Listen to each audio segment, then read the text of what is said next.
நான் கார்த்திகை மாசம் விதை போட்டு இப்ப வரைக்கும் காலையில 6 மணிக்கு தான் சாயங்காலம் 6 மணிக்கும் நாங்க வேலை செஞ்சுட்டு இருக்கிறோம். காய் வந்து 4 மாசம் கழிச்சுதான் வரும். வந்து தண்ணியும் பிள்ளை ஆத்தலைங்க. சரி காய் எடுத்து விட்டோம்னா ஒரு விளையாத இருந்தா அதுலயாவது பரவாயில்ல, அதுவும் பிள்ளை எங்களுக்கு. காய் ஊரம் பழுத்துக்கிட்டு கிடக்குது, அங்கேயும் விளைய எடுத்துட்டு விளையும் பிள்ளை, செடி ஊரம் பழுக்குது. எங்களுக்கு நல்ல விலையதான் போட்டு கொடுங்க பாருங்க.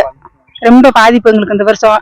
ஒண்ணுமே எங்களால செய்யவே முடியாது இந்த வருஷம். இப்படி இருந்தா தலையில கடனை கூட கட்ட முடியாது, போட்ட காசு எடுக்க முடியாது. சீமை தண்ணி வாங்கினா 10 லிட்டர் வாங்க போனா 1000 ரூபாய் கேக்குறாங்க. உரம் வாங்க போனா 1800 1000 ரூபாய் இருந்த உரம் இப்ப 2000 ரூபாய் ஒரு சிப்பு வருது. முதல்ல 1000 ரூபாய்க்கு வாங்கிட்டு இருந்தோம், இப்ப 2000 ரூபாய் உரம். மருந்து வாங்கினா 3500 4000 ரூபாய் கடையில. அதை வாங்கிட்டு வந்து அத்தனை அடிச்சாங்க. 4 மாசம் பாடுபட்டு ஒரு 3 மாசம் இந்த காய் எடுத்துடலாம் வச்சிடலாம்னு பார்த்தோம்னா அதுக்கு விலையே இல்ல. ஏலத்துல விட்டா 420 500 ரூபான்னு சொல்றாங்க. எங்களுக்கு போடுறது 380. ஒரே விலை. ஒரு வாரத்துக்கு வச்சிட்டாங்கன்னா அதே விலையில போட்டு கொடுத்துட்டு இருக்காங்க. நாங்க அவங்கள நம்பி நாங்களும் காய் போட்டுட்டு இருக்கோம். ஒரு ஏக்கருக்கு செலவழிச்சா 3 லட்சம் ரூபாய் செலவழிச்சுட்டு இருக்கிறோம். நாங்க கொஞ்சம் காசு இல்லை, எங்க மூக்குத்தி தோடு அத்தனை அவுத்து போட்டு பூரா செலவழிச்சு அந்த பணத்தை எடுத்துடலான்னு பார்த்தா கரெக்டா விலையும் இல்லை, எங்களுக்கு தண்ணியும் இல்லை. செடியில ஊற காய் இருக்குது, எங்களால எடுக்க முடியல. பூரா பழுத்துட்டு கிடக்குது, எடுக்கலாமா வேண்டாமாங்கிற நிலைமையில் இருக்குது. மூட்டைக்கு 250 ரூபாய். இங்க இருந்து நாங்க நாய் சமந்த மாதிரி ஒரு கிலோமீட்டர் சமத்து கொண்டு மூட்டை போடணும். பூ போட்டு போய் அங்க கொண்டு போய் போட்டோம்னா அங்க 250 ரூபாய்க்கு போகுது. மூட்டைக்கு கமிஷன் எடுத்துக்கிறாங்க.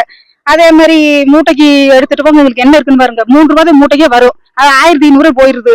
எல்லாம் போயிட்டு 1000 ரூபாய் மூட்டை கிடைக்கும். 4 மூட்டை எடுக்க 4000 ரூபாய் கிடைச்சா எங்களுக்கு எப்படி கூலி கொடுக்குறதா, நாங்க உரம் மருந்து வாங்குறதா, நாங்க எப்படி எடுத்து வைக்க முடியும்? நாங்க கடன் கட்டுறது, வட்டி காசு கட்டுறது எப்படி, நாங்க சாப்பிடுறது எப்படி?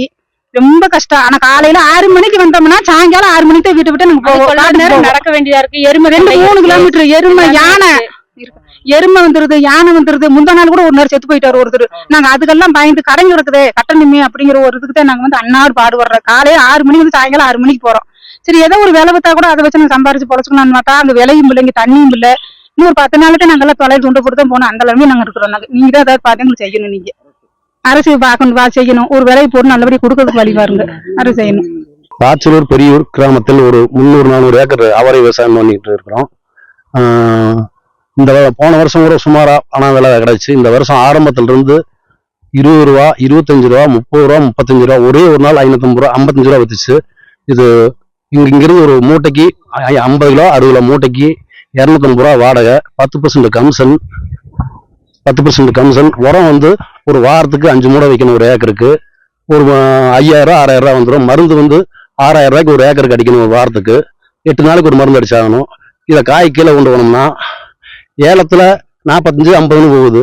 மேவலைன்னு வைக்கிறவங்க 27 30 33 வைக்கிறாங்க. இது எங்களுக்கு சம்பளத்துக்கு கூட கட்ட மாட்டேங்குது. அவர விவசாயி என்ன பண்றதுன்னு இது இல்லை. இதுக்கு ஒரு அரசு எங்களுக்கு ஒரு நிர்ணய விலையை நிர்ணயிச்சு கொடுக்கணும்னு அரசை கேட்டுக்கிறோம்.